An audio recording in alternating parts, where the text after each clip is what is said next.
J'espère que vous allez bien, j'espère que vous vous portez bien. L'annonce de la révision à la hausse de l'allocation touristique en Algérie à 750 euros a suscité beaucoup de réactions, beaucoup de débats dans notre pays. Et beaucoup de faux experts ou de spéculateurs ou d'amateurs essaient de se faire passer pour des économistes et ils donnent des informations, des analyses et des décryptages à l'opinion publique aux Algériennes et aux Algériens et les induisent malheureusement en erreur parce qu'ils ne maîtrisent pas le dossier, ils ne maîtrisent pas les tenants, les aboutissants de la situation économique ni des enjeux économiques de notre pays. Alors, on a parlé dans une précédente émission, on a expliqué pourquoi l'État algérien a choisi le montant de 750. C'est qu'il n'avait vraiment pas beaucoup de choix. C'est qu'on a expliqué encore une fois, vu que l'Algérie dépend entièrement de ses devises pour importer les produits de première nécessité, notamment les produits alimentaires et les équipements de première nécessité, et qu'il y a beaucoup de subventions sociales, et que les transferts sociaux en Algérie, c'est 131 milliards de dollars, alors qu'au Maroc, ils sont même pas de 6 milliards de dollars, même pas de 6 milliards ils sont à peine de 6 milliards de dollars, et qu'en Égypte, ils sont à peine de 10 milliards de dollars. Donc l'Algérie ne peut pas faire comme le Maroc et l'Égypte et donner une dotation touristique de 10 000 dollars pour chaque citoyen une fois par an, et elle ne peut financer qu'une allocation touristique à 750 euros par an pour chaque habitant, à condition qu'il puisse aller, qu'il veuille aller voyager ou qu'il désire aller voyager à l'étranger. Et de ça va coûter pour l'État algérien 4 milliards d'euros, et que l'État algérien ne peut pas faire mieux. Ne peut pas faire mieux tant qu'on a une économie où nous sommes dépendants des subventions sociales. Sans subventions sociales, aujourd'hui, l'Algérie ne fonctionne pas. Déjà, nous avons une inflation à 2 chiffres. Déjà, nous avons énormément de problèmes de précarité et de pénurie et d'appauvrissement des ménages algériens depuis 2019, la crise politique, et depuis la crise du Covid en 2020, et depuis les échecs des politiques de redressement économique du pays en 2021 et en 2022. Vous imaginez l'Algérie sans les subventions sociales, sans une santé plus ou moins gratuite, une éducation plus ou moins gratuite, sans les subventions de 7 produits de première nécessité, sans la politique de logement social de l'État, etc. L'Algérie serait l'un des pays les plus pauvres du monde sur les subventions sociales. On est dépendant de ces subventions. Mais ça nous coûte de l'argent et surtout des devises. Maintenant, il faudra trouver un autre modèle économique où l'Algérie diversifie ses recettes en devises, où l'Algérie réduit ses dépenses sociales, où l'individu algérien peut vivre dans son pays dignement sans dépendre des dépenses ou de l'assistance sociale de l'État. Mais ça, on n'en est pas là pour le moment. Ça, c'est un autre débat, c'est un autre modèle qu'il faut faire. En Algérie, on va avoir l'allocation touristique élevée et on va avoir tout pas cher. C'est pas sans travailler, parce que on ne produit rien, on ne travaille pas. Les salaires en Algérie sont bas parce que la productivité elle est extrêmement faible. Et la croissance économique à 4%, elle est tirée essentiellement à moitié par les hydrocarbures. Le pétrole ou le gaz, la croissance économique elle ne dépassera même pas 2%. On produit pratiquement rien. Maintenant, il y en a qui disent que grâce à cette allocation touristique, le cours de l'euro sur le marché informel va chuter, va s'effondrer, que les réseaux de l'informel vont perdre leur argent, et que le baron de l'informel vont être dénudés, et que les prix de l'euro, les prix de vente et d'achat de l'euro et des devises comme le dollar vont revenir à des seuils, à des prix rationnels. Complètement faux, ça n'a rien à voir. Je m'explique.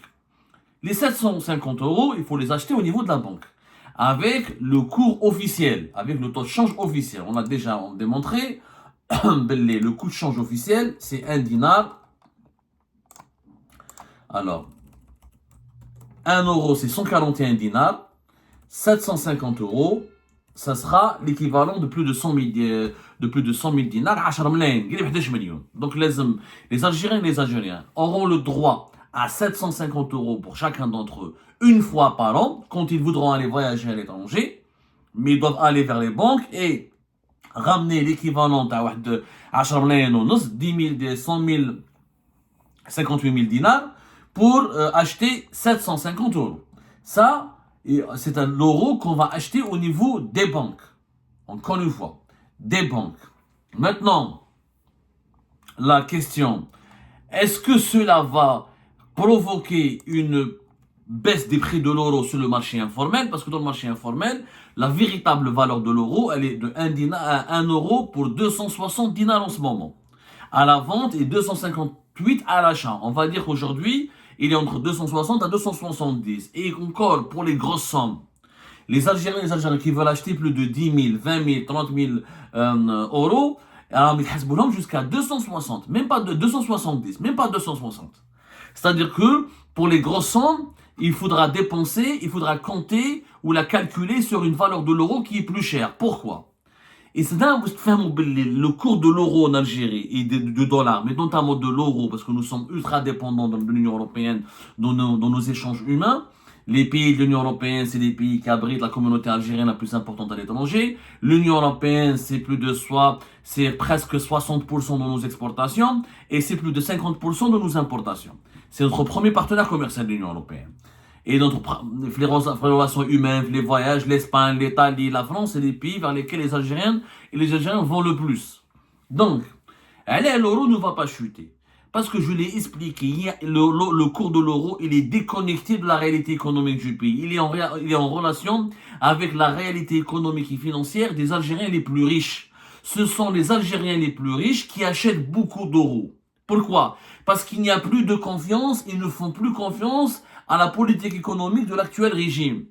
De 2021 à 2024, l'euro n'a pas cessé d'augmenter. Pourquoi? Parce que beaucoup d'Algériens riches veulent quitter le pays. Donc, ils convertissent toutes leurs économies en dinars, en euros pour aller s'installer à l'étranger. Et le nombre des personnes riches en Algérie, des cadres, des ingénieurs, des directeurs est très important. Des entrepreneurs qui ont installé leur famille, des hommes d'affaires qui ont installé leur famille à l'étranger, ou là qui font des va-et-vient entre l'étranger et l'Algérie, ou certains ont quitté carrément l'Algérie pour s'installer à l'étranger, est terriblement important. On n'a même pas pu quantifier ce nombre. Il n'y a jamais eu d'enquête sérieuse pour savoir combien de personnes aisées et riches a quitté l'Algérie de 2021 à 2022 jusqu'à 2024. Selon mes estimations, il y a au moins, au bas mot, 50 000 personnes riches qui ont quitté l'Algérie. 50 000, c'est quoi les personnes riches? Les personnes riches, c'est à partir d'un patrimoine de 1 million d'euros. C'est-à-dire à partir de 26 milliards, 26 milliards.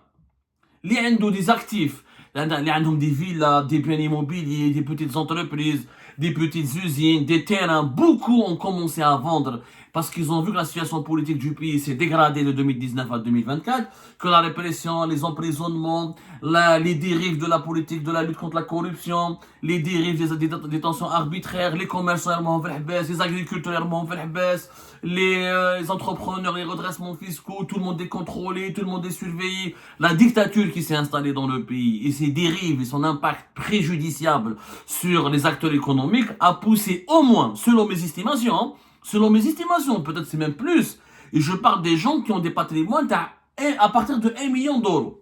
C'est-à-dire qu'ils peuvent être millionnaires en devises. 1 million d'euros, en Algérie, avec deux villas ou une villa et quelques appartements à Alger, ou avec 30 milliards centimes. Avec des terrains, je vais acheter quelques terrains, avec 40 milliards. Donc, beaucoup avaient les personnes riches en Algérie. Ils avaient leurs économies en dinars. Quand ils khabou في الدار بشكارة بالدراهم. Ou là, ils avaient leur argent en dinars les banques. Mais la majorité de l'épargne en Algérie, les gros épargnes n'est pas dans les banques, il est dans les maisons. Parce que les Algériens ne font pas confiance, encore une fois, au secteur bancaire. Et qu'entre 35 à 40% de la masse monétaire, de l'argent qui est liquide, des liquidités qui circulent en Algérie, échappent au circuit bancaire. Donc, ils ont commencé, les riches ont commencé, d'ailleurs on n'a même pas de chiffres sur l'épargne. Combien d'épargne il y a dans les maisons, combien il y a d'épargne dans le marché, dans les banques. Il n'y a pas vraiment des études économiques très sérieuses en Algérie parce qu'il n'y a pas des organismes indépendants qui font de la recherche dans les sciences économiques. Il n'y a pas suffisamment de sources fiables. Donc on s'appuie sur des observations empiriques. L'observation empirique, la majorité c'est pour ça que nous avons des villas avec des fers forgés, ou des chiens, ou des murs barbelés, parce qu'ils les riches algériens ont commencé à quitter le pays, vague par vague. Et en quittant le pays, qu'est-ce qu'ils font? Ils recourent au marché informel, où ils prennent les 7500, ils donnent le banca, où ils sortent avec 7500 euros. Et comme la décision d'aller 7500 euros a été enlevée, c'est-à-dire qu'on n'a plus le droit de sortir du pays avec à chaque voyage avec 7500 euros en présentant un débit bancaire ou une attestation bancaire, c'est la fameuse déclaration de devise. Les DER à partir du 21 novembre, début novembre 2024. Comme depuis le 21 novembre 2024, on n'a plus le droit de sortir du territoire national avec 7500 euros avec 7500 euros si on n'a pas une attestation bancaire, mais on ne peut sortir du territoire national avec 7500 euros que par une fois par an, par un seul voyage. Par un seul voyage, ça s'applique. Maintenant, depuis le 21 novembre, le montant de 7500 euros, il s'applique par passager à une seule fois par année civile. Si tu as le droit de sortir avec 7500 euros, mais c'est ton argent. Tu les tires d'un compte bancaire une fois par an. Les prochaines fois, même si c'est ton argent, même si tu as une attestation bancaire, les douaniers vont saisir cet argent. Tu n'as pas le droit. Donc, l'informel est renforcé à chaque fois par les erreurs de l'actuel gouvernement. Il n'a pas redressé économiquement le pays. Il fait peur aux riches, il persécute les personnes qui ont des entreprises et qui ont des patrimoines. Trop de répression, trop de dictature, manque de confiance, pas de redressement économique, ce fait que tout le monde ne fait pas confiance à l'économie algérienne, ne fait pas confiance au dinar, et les gens achètent des devises par des grosses quantités. Ce sont les gros acheteurs de grosses quantités qui ont fait exploser le cours de l'euro. Même il y a eu en 2022, 2023, il y a eu l'importation des voitures de moins de 3 ans. L'importation des voitures de moins de 3 ans, elle a commencé en Algérie en février 2023, je crois. Les gens ont fait comment en Algérie? Alors, moi, le secteur informel, le marché informel. Qui est le marché informel? Ils ont commencé directement par acheter des voies. Voilà, c'était en février 2023. Ils achètent au niveau du marché informel, ils prennent des liquidités, où ils vont acheter des véhicules à l'étranger. Ils mettent une partie dans un compte bancaire, ils sortent avec les 7500 euros, ou ils sortent avec quelques liquidités dans leur poche, ils vont acheter des voitures de moins de 3 ans. Mais l'argent, les devises, viennent d'où? Ils viennent du marché informel. Du coup, les importateurs de voitures, les riches algériens qui veulent fuir le pays, les fortunés algériens, même s'ils ne fuient pas le pays, ils convertissent une partie de leur fortune en devises et en euros, notamment pour faire des économies, pour prévenir, pour se prémunir contre toute crise d'instabilité, ou là, pour se préparer à n'importe quel moment à quitter le pays, ou là, pour sécuriser uniquement leurs actifs, pour sécuriser uniquement leurs économies. Parce que des économies en dinar avec une monnaie instable, dans un pays qui paraît instable, qui n'arrive pas à se stabiliser avec une politique économique et une gouvernance politique claire, stable, et ben les riches veulent sécuriser leurs économies en euros. Ce sont les 3 paramètres qui ont fait exploser le cours de l'euro.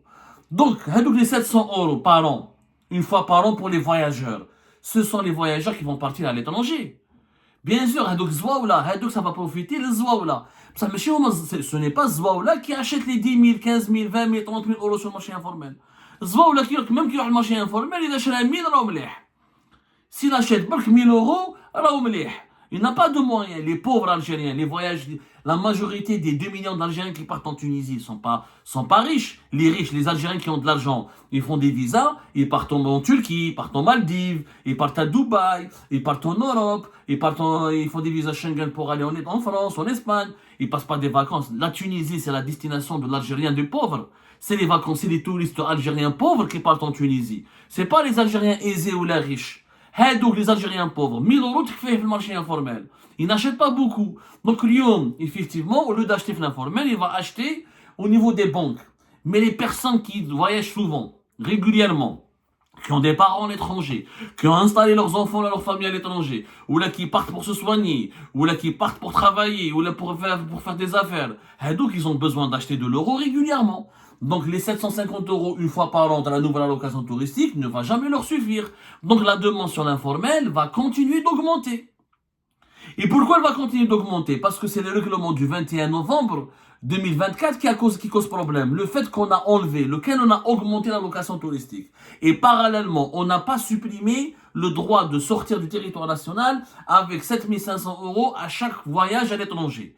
Là, je pourrais vous dire que le marché de l'euro va baisser. Parce qu'il va voyager à l'étranger, il dit 750 euros, ou il range avec 7500 euros, plus ou moins. Mais là, on a enlevé le droit aux Algériennes et aux Algériens de sortir de leur territoire national à chaque voyage, peu importe le nombre de fois par année, avec 7500 euros. Donc, là, l'informel, il profite, les gens le secteur informel, il va vivre, il va continuer de prospérer. Parce que ses principaux clients restent les riches, les entrepreneurs, les hommes d'affaires, ceux qui veulent convertir leurs économies en devises. Et n'oubliez pas que les étudiants et les Algériens et les Algériens qui partent se soigner à l'étranger, dont on ne connaît pas encore le nombre. Comme on n'a pas d'enquête sérieuse, on sait qu'il y a 5 800 000 Algériens qui ont voyagé en 2023. 2 millions sont partis, 1 900 000, 2 millions à la Tunisie. Mais les autres, les 3 millions et quelques qui ont parti à l'étranger, il y en a qui sont partis pour se soigner, il y en a qui sont partis pour s'installer sans revenir, il y en a qui sont partis pour étudier. Mais on n'a pas des chiffres précis sur les motifs des voyages à l'étranger des Algériens et des Algériens. Comme il n'y a pas d'enquête, normalement les douanes, le ministère du Tourisme, ou le gouvernement algérien, ou l'Office national des statistiques devraient s'intéresser à ces motifs de voyage à l'étranger. Comme ça, on saura les besoins en devises de chaque catégorie des Algériens et des Algériens. Et les Rohizawi à l'étranger, c'est pas avec 750 euros. Des fois, pour aller se soigner en Turquie, ou là en Jordanie, ou là en France, ou là en Italie, ou en Espagne, il te faut donner 10 000 euros si ce n'est pas plus. Donc, les catégories de ces Algériens et des Algériens qui ont besoin de beaucoup de devises pour aller à l'étranger continueront d'aller sur le marché informel. Le cours de l'euro ne va pas s'effondrer. Pour que l'euro s'effondre, pour que le marché informel soit perturbé, il faudrait que la location touristique soit beaucoup plus importante que 750 euros, que on donne le droit aux Algériennes et aux Algériens de quitter le pays avec une attestation bancaire, pour faire leur déclaration douanière des devises. Au moins, on leur donne le droit de sortir avec une attestation bancaire avec 10 000 euros. Ou quand on a 10 000 euros par an, comme la majorité des pays du monde. La majorité des pays du monde, la majorité des pays du monde, tu as le droit de quitter ton pays ou de venir dans ton pays avec 7 500 euros par an. Avec 7 500 euros pour chaque voyage, je sais pas, pour chaque voyage. D'ailleurs, c'était l'ancienne réglementation de 2016. En avril 2016, le 21 avril 2016, on a instauré cette possibilité de déclarer la déclaration de devises.